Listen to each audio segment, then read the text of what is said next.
여러분 안녕하세요. 9월 24일 방송을 시작하겠습니다. 자, 리플의 가격이 734원. 전 세계 증시와 그리고 채권 시장 금리와 환율 시장이 크게 요동치는데도 불구하고 전 세계 경제가 망할 것 같다고 모든 미디어에서 언급이 되고 있죠. 그런데 리플은 천상천하, 유아 독존, 그동안 못 갔기에 소송의 기대감이 반영이 되면서 상승이 나오고 있죠. 폭등 정도가 나오고 있어요. 그러나 이 모습은 앞으로의 가격에 비하면 아직까지도 아니고요. 큰 그림에서 보면 너무나 싼 가격대이죠. 그렇죠? 단순하게 만 원까지 간다 그러면 700원이면 싸죠? 10만 원이면 어떨까요? 100만 원이면 어떨까요? 그렇죠? 그래서 큰 그림에서 너무나 저평가되어 있고요. 본래 가격으로 돌아가는 과정이다. 중요한 건 기술적으로 잠깐 보고 가시죠. 제가 언급을 드렸지만 요 기술적 라인 있죠? 여기를 돌파하니까 쭉 상승이 나와요. 왜냐하면 여기는 매물대가 없다 말씀을 드렸죠? 여기 살짝 있었지만 바로 돌파해버립니다. 바로 맞고 바로 돌파하고요. 그 다음 매물대가 여기에요. 요 라인. 요 라인에 현재 이제 돌파 시도가 될지 지켜볼 수 있도록 하고요. 현재 이 라인 다음 매물대입니다. 그리고 이 박스권에 살짝 맞아있는 모습이에요. 현재 요 라인에서. 그래서 요 매물대도 그렇게 강하진 않지만 요 라인, 그 다음은 여기입니다. 자, 기술적 분석은 늘 말씀드리지만 펀더멘털에 기초한 투자가 첫 번째입니다. 기술적 분석은 시장에 나오는 흐름과 그리고 투자자들의 심리를 반영하는 것이죠. 참고사항으로서 유용한 자료가 될 수 있지만 장기 투자자의 진짜 찐 부자의 대열에 합류하기 위해서는 그 가치를, 그 보석의 가치를 알고 장기간 동행하게 되는 것. 저는 그게 투자의 진리라고 합니다. 지금은 오늘 증시가 다시 한번 크게 흔들거렸어요. 해외 증시가 중요하고요. 미 국채금리도 급등이 나왔습니다. 즉, 미 국채금리의 급등은 전 세계 경제와 자산과 금융경제에 크게 폭풍이 물러올 수 있는, 변동성이 확대가 될 수 있는 그런 리스크 요인이죠. 자, 리플뿐만 아니라 전반적으로 큰 경제 매크로를 끊임없이 보셔야 투자에 대한 근력이 커질 수가 있어요. 제 방송은 경제뿐만 아니라 문명과 기술과 바이오와 모든 그런 종합적으로 언급을 드리는 방송이기 때문에 여러분들에게 많은 투자에 도움이 되시기를 바라겠습니다. 자, 그러면 매크로를 한번 살펴보시고 가시죠. 다우가 1.62, 나스닥이 1.8, S&P가 1.72 다시 한번 크게 빠졌어요. 그래서 다우조스 3만 붕괴, 2020년 이후 최저치이다.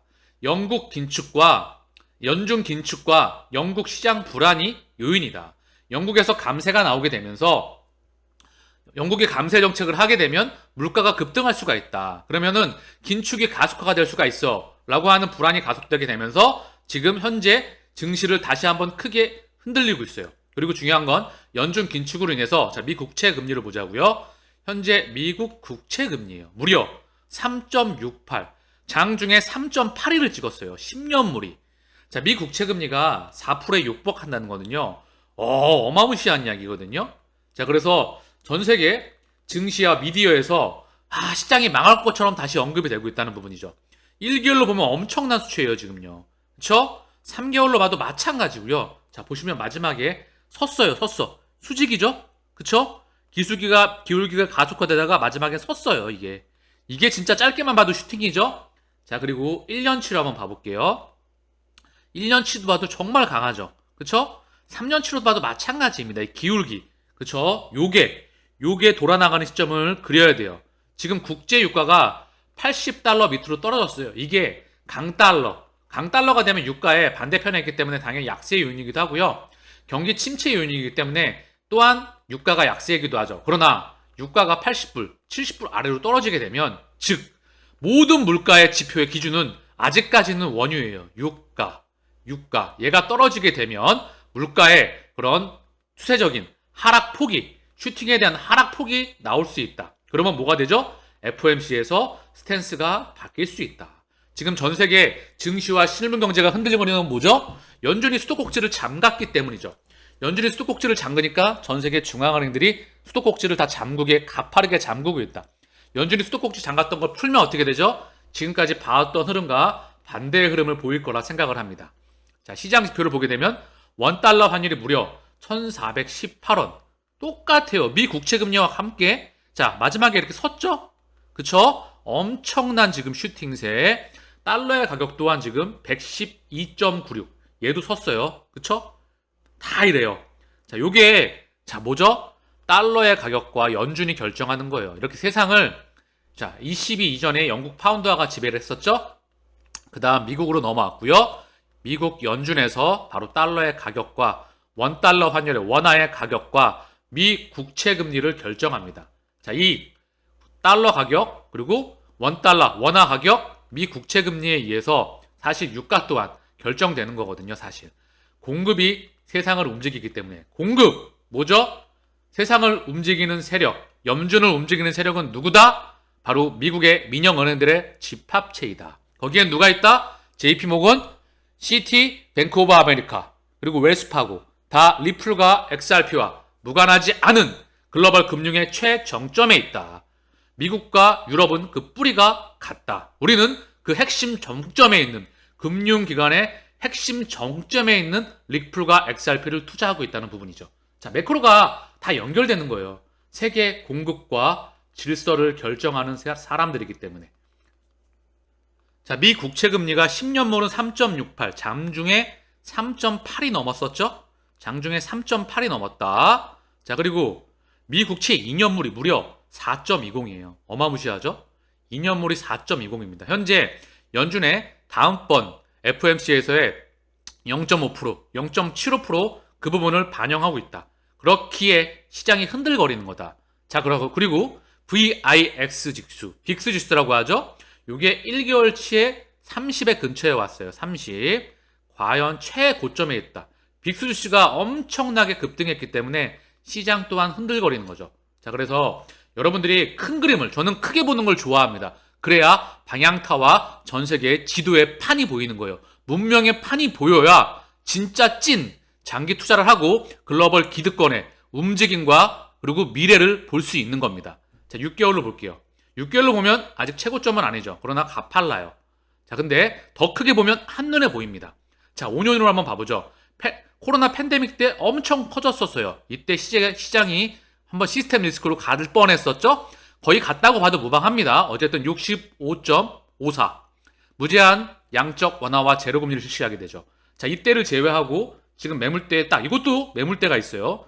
이때 기술적 지표를 활용하는 겁니다. 여기 있죠? 요거 뚫으면 뚫리는 거예요. 자, 요게 거의 금방까지 와 있다. 여기까지 안 간다고 한다면 이제 안정화가 되겠죠? VIX의 지수입니다. 자, 그리고 최대로 봐볼게요. 자, 한눈에 또 보여요. 2008년도 리만 브라더스 사태 때 훅 뛰죠? 코로나 팬데믹 사태 때. 자, 그때를 제외하고는 거의 최고점 부근에 있어요. 거의 매물대. 이것도 똑같아요. 모든 기술적의 흐름으로서 참고 지표가 가능하다. 그쵸? 아직 조금 격차가 있는데 조금 더 흔들거릴 수가 있겠죠. 자, 그래서 현재 매크로의 지표를 우리는 눈으로 한번 확인해 봤습니다. 자, 그러면 나스닥이 과연 얼마나 빠졌을까요? 전저점을 아직 이탈하지 않았어요. 자, 이 정도 빠지면 이렇게 빠졌을 때 전 세계 지표와 증시와 코인 시장이 다 흔들거리니까 모든 미디어에서 뭐라고 하죠? 아, 경제 공포가 오고 불황이 오고 퍼펙트 스톰이 오고 경제는 망할 것 같아. 공포가 울부짖고 있습니다. 그런데 자, 보이시죠? 이만큼 빠졌어요. 아직 전저점을 이탈하진 않았습니다. 이 전저점을 이탈하는지 부분은 조금 더 지켜봐야 될 것 같아요. 자, 이 정도로 아래쪽으로 단기적으로 언더슈팅이 나왔다고 한다면 무척 많이 빠졌다는 거죠. 자, 이제 여기서 기간종을 거쳐서 돌아 나갈 수 있는 부분은 조금 시간이 걸릴 수도 있겠지만 어느 순간에 또한 돌아 나올 수도 있습니다. 물론 이 전저점을 이탈할 수도 있겠죠. 연준이 조금 더 땡겨버리면 그러면 조금 더 VI 지수가 돌파가 나올 수도 있고요. 달러가 조금 더 강해질 수도 있고요. 원화가 조금 더 약세가 나오면서 원달러 환율이 급등이 나올 수가 있고요. 미 국채 금리가 더 급등이 나올 수가 있겠죠. 그러나 이 부분이 오늘 우리는 한계치가 언제쯤 나올지 이 슈팅에 나왔던 부분이 꺾여 나갈 때 우리는 다른 세상을 단기적으로 중기적으로 보게 되리라 생각을 합니다. 자, 그러면 나스닥을 확인해 봤어요. 전반적으로. 자, 전 세계 증시를 한번 잠깐 돌아볼까요? 자, 나스닥 아까 봤죠? 한눈에 보이죠? 자, 체킹을 해보면 자, 제가 지지선을 체킹해 볼게요. 전저점을 이탈하지 않았어요. 현재. 그쵸? S&P도 마찬가지입니다. 딱 전저점 부근이에요. 쌍바닥이라고 할 수 있겠죠? 자, 이 정도로 길이가 가파르면 기술적으로도 반등은 반드시 나옵니다. 물론 이탈할 수도 있겠지만 시장이 현재 연준의 긴축을 반영 프라이싱 중이다. 자, 다우존스 마찬가지로 얘는 좀 이탈했어요. 이탈했으나 자, 요거 시중의 미디어에서 지금 다우존스가 이때로 돌아왔다. 자, 여기 차트가 나오죠? 여기 라인입니다. 여기 그리고 여기 지지를 받고 있는 거예요. 현재 시장이 망할 것처럼 말을 했지만 자, 제가 보기에는 아직까지 시스템 리스크로는 가지 않았고 지금 보시면 미디어에서 과도하게 또한 언급을 하고 있죠. 실제 연준이 굉장히 긴축을 땡기고 있기도 합니다. 그러나 지금 차트상으로 크게 지금 주봉이기 때문에 조금 큰 흐름이 보이는 거거든요. 이 정도로 기술적으로 빠지게 되면 반등도 나올 수가 있는 확률이 높아지겠죠. 자, 그리고 마찬가지예요. 유로스톡도 마찬가지고요. 거의 이 부분이죠. 유럽은 사실 경제 펀더멘탈 쪽으로 제가 자세히 언급을 드렸죠. 성장하기가 쉽지가 않은 구조이다. 자, 이 모습이에요. 다 현재. 자, 그리고 상해도 거의 마찬가지예요. 거의 이런 모습입니다. 자, 니케이는 그나마 잘 버텨주고 있네요. 선방하고 있습니다. 일본도 성장이 끝난 지가 이미 오래전이 되었습니다. 자, 독일 최근에 좀 힘들다는 모습인데요. 자, 독일도 힘들죠? 그래서 독일도 비슷한 흐름이에요. 요 전저점, 지지점을 깼어요. 그래서 조금 더 흔들거릴 수가 있겠죠. 그쵸?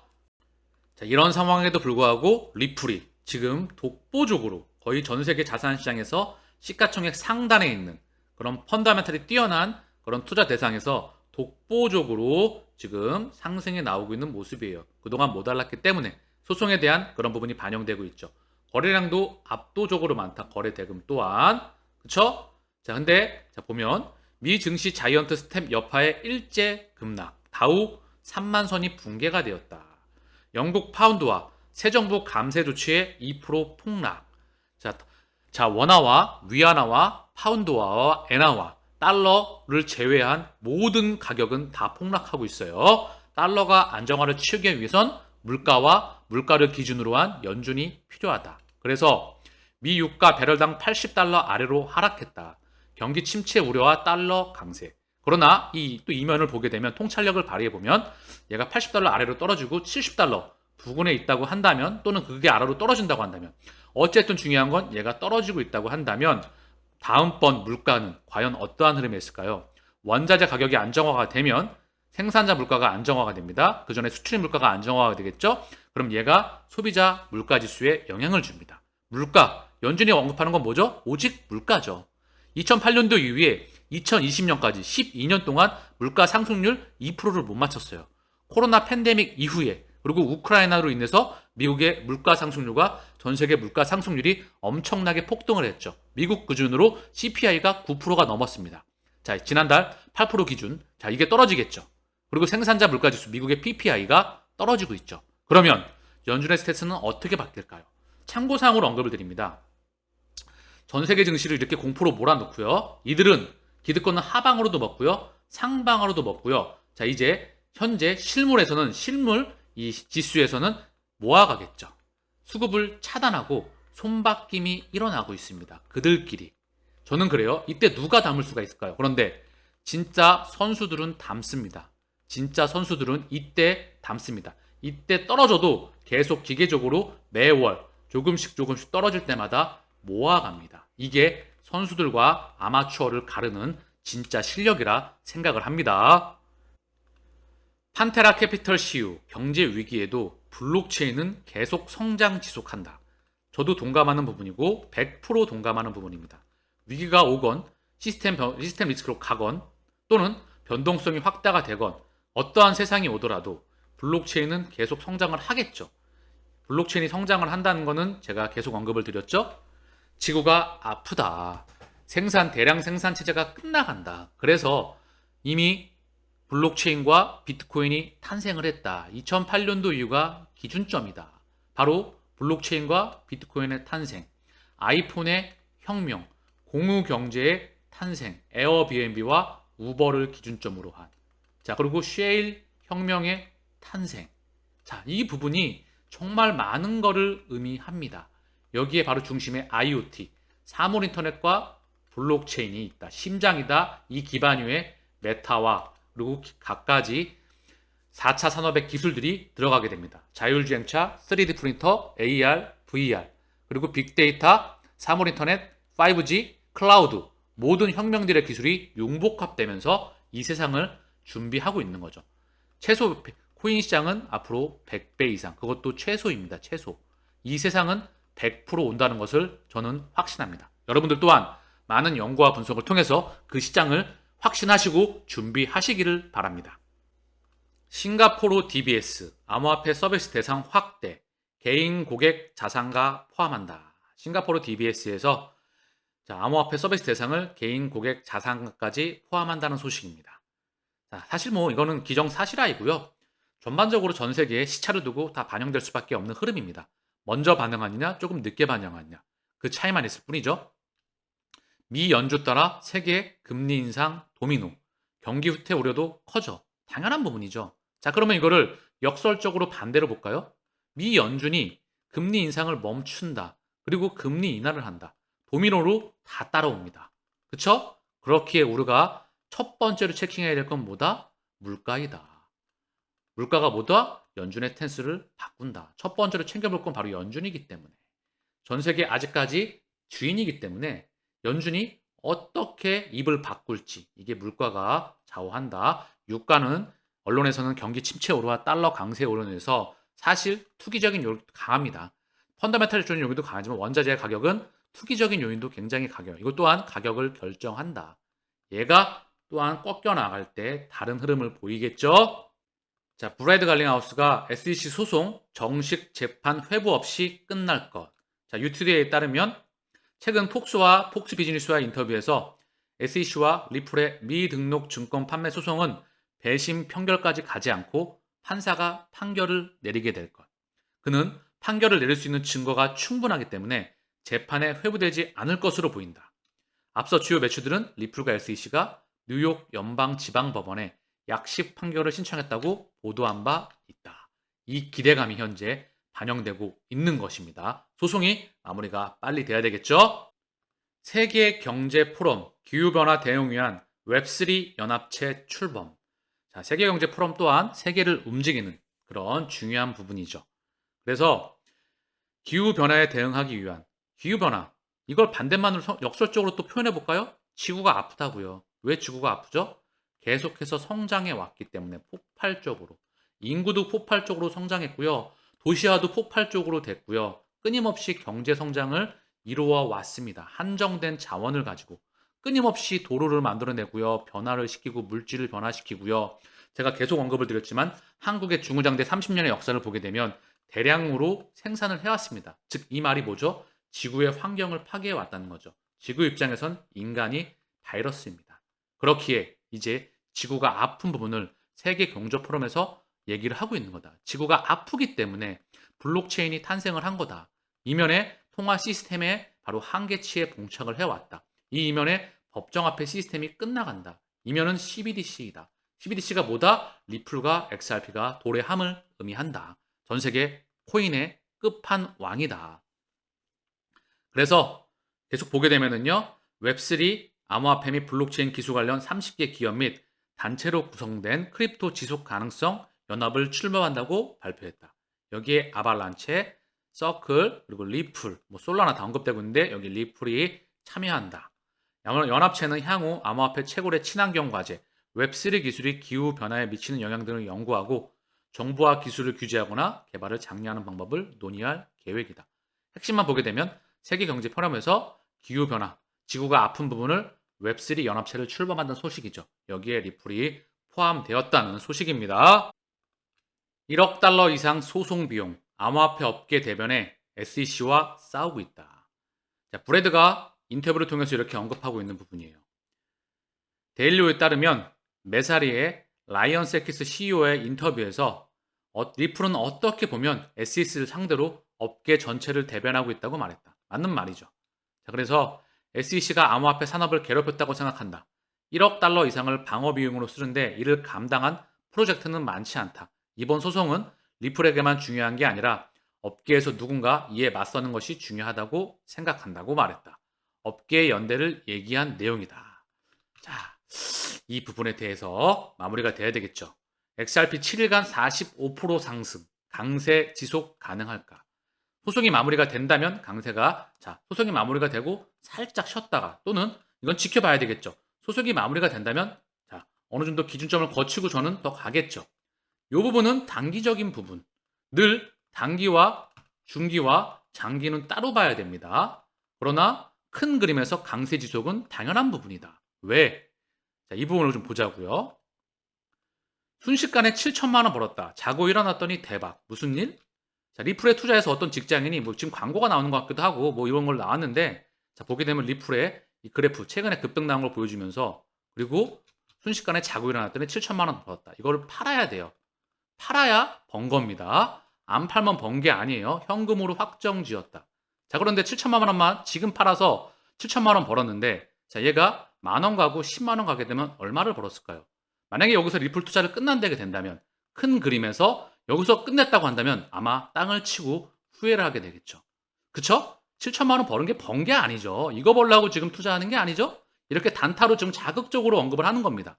그래서 소송은 지나가는 부분이다. 제가 그래서 펀더멘탈적인 부분을 맨날 언급을 드리는 거예요. 큰 그림에서 이 세상은 정해져 있는 세상이다. 많은 연구와 분석을 통해서 저는 그 그림을 계속해서 보여드리고 있다고 생각을 합니다.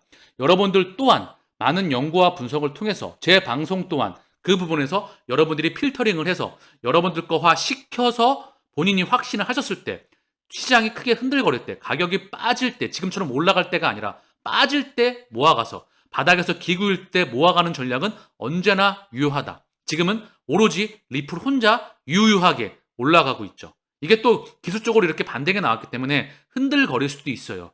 그래서 올라가건 떨어지건 저는 크게 신경 쓰지 않습니다. 왜? 자, 만 원이 아니라 10만 원 그 이상 가야 되는데 10만 원도 큰 그림에서 보이지 않는 가격대로 가리라 저는 생각을 해요. 큰 그림에서. 자, 이게 지금 뭐 올라간 겁니까? 700원? 그쵸? 이렇게 자극적인 말이 나오는 것 뿐인데 번 게 아니에요. 그래서 이걸 다시 또 연결을 시키면 실시간 계좌 잔고. 자, 플러스가 나고 또는 많은 마이너스 폭이 났다가 좀 회복이 나면 사람이니까 기분이 좋죠. 사실 떨어질 때 기분이 나쁘고 올라갈 때 기분이 좋습니다. 이게 인간적인 부분인데요. 사실 저는 이 부분을 조금은 더 탈피한 것 같아요. 그냥 올라가건 내려가건 떨어지면 기계적으로 모으고요. 올라가면 뭐 그냥 사실 그냥 그렇습니다. 왜? 목표 가격이 큰 그림이 있기 때문에. 자, 이런 거 나오면 참고만 하시기를 바랍니다. 자, 그래서 XRP 과매수, 기술적 조정 불가피하다. 자, 그래서 토큰 포스트에서 지금 언급이 되고 있어요. 기술적으로 다시 한번 볼까요? 리플의 차트를 한번 보시죠. 자, 기술적으로 이렇게 급등이 나오면 당연한 부분이에요. 그리고 매물대 살짝 막혀 있죠. 당연히 기술적으로 지금 과매수 영역에 들어와 있던 부분입니다. 소송이 마무리가 된다고 한다면 지켜봐야 되겠지만 조금 더 원래 위치로 돌아가리라 생각을 해요. 시간차를 두고. 다만 그 부분 또한 방향성은 정해져 있지만 시간에 따라 변동폭이 있을 수가 있겠죠. 허나 제가 언급드리는 큰 그림은 정해져 있다. 700원을 넘어서 7,000원을 넘어서 7만 원을 넘어서 70만 원을 넘어서, 자, 언제까지 평생 투자가 가능하다. 나중에 돈이 필요하면 이거 찔끔찔끔 팔아서 쓰면 돼요. 주식이나 부동산, 그리고 채권, 원자재, 여기서 주식, 부동산, 앞으로 이게 지난 수백 년간의 자산의 중심이었죠. 주식, 부동산 부자였잖아요, 다. 이거 다 갖고 있다가 그러면 현금 좀 갖고 있죠? 이거 필요할 때마다 좀 현금화 시켜서 쓰는 겁니다. 그리고 자산 가치가 얼마이다. 근데 이제 리플이 자산이죠, 하나의. 첫 번째 전 세계 혈관의 자산입니다. 전 세계 CFT 시장 규모 155조 달러. 현재 규모예요. 노스트로 계좌에 잠자고 있는 돈 10조 달러. 한국 돈으로 155조 달러는 20경 원이 넘어가는 돈이에요.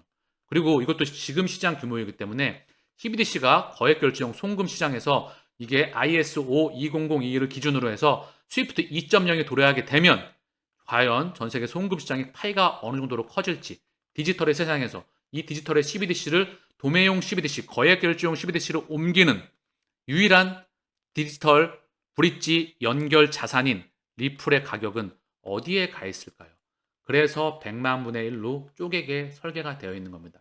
찔끔찔끔 팔아서 내가 하고 싶은 여행 가고 싶으면 여행 가면 되고, 뭐 하고 싶으면 하면 되고, 용돈 주고 싶으면 용돈 주면 되고, 맛있는 거 먹고 싶으면 먹으면 되고, 필요해서 쓰면 되는 거예요. 이거는 사실 자본으로부터, 물질로부터 독립하기 위해서 우리는 투자를 하는 거다. 즉 시간으로부터의 독립, 그리고 내 자신과 내 가족과 그리고 많은 부분을 이제 인생을 향하기 위해서, 시간으로부터 독립하기 위해서 우리는 투자하고 있는 겁니다. 부자가 돼서 자랑하기 위해서. 이게 아니고요. 아시겠죠? 감사합니다. 마치겠습니다.